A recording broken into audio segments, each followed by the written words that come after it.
Rapid action battalion র্যাবের মহাপরিচালক AKM Shahidur Rahman বলেছেন, ঈদ উপলক্ষে আমরা ৩ পর্বের নিরাপত্তা ব্যবস্থা গ্রহণ করেছি। ঈদ পূর্ব, ঈদের দিন ও ঈদ পরবর্তীতে এই নিরাপত্তা ব্যবস্থা থাকবে। ঈদ পূর্ব কার্যক্রম রমজান মাস থেকে শুরু হয়েছে। এই সময়ে চুরি, ডাকাতি ও ছিনতাইয়ের মতো অপরাধগুলো যাতে করতে না পারে সেজন্য আমরা টহল, গোয়েন্দা তৎপরতা সহ অন্যান্য আইনশৃঙ্খলা বাহিনীর সঙ্গে সমন্বয় রেখে নিরাপত্তা ব্যবস্থা করে যাচ্ছি। শনিবার রাত 12টায় ঢাকা-চট্টগ্রাম মহাসড়কের সাদ্দাম মার্কেট এলাকায় চেকপোস্ট ও আইনশৃঙ্খলা পরিস্থিতি কার্যক্রম পর্যবেক্ষণ শেষে তিনি এসব কথা বলেন। একেএম শহীদুর রহমান বলেন, ঈদের সময় ঘরমুখী মানুষ যেন নির্বিঘ্নে ও নিরাপদে বাড়ি যেতে পারে সেজন্য আমরা মহাসড়কের বিভিন্ন বাস টার্মিনালে, রেলওয়ে স্টেশনে ও লঞ্চঘাটে নিরাপত্তা ব্যবস্থা জোরদার করেছি। এছাড়া ঢাকা সহ সকল মেট্রোপলিটন এলাকা এবং অন্যান্য জেলা, শহর এবং উপজেলাতেও আমাদের টহল তৎপরতা অব্যাহত রয়েছে। এবারের ঈদে মানুষ যাতে নির্বিঘ্নে ও নিরাপদে যেতে পারে সেজন্য আমরা কাজ করে যাচ্ছি।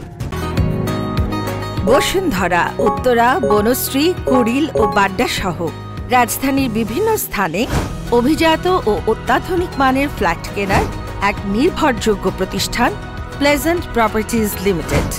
তাই আপনার স্বপ্নের আবাসনের জন্য আজই যোগাযোগ করুন। Pleasant properties limited, where destiny matches eventually।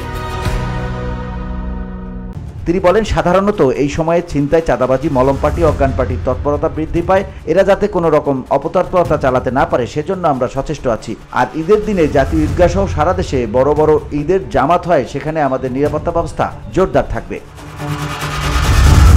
VOD Bangla news desk.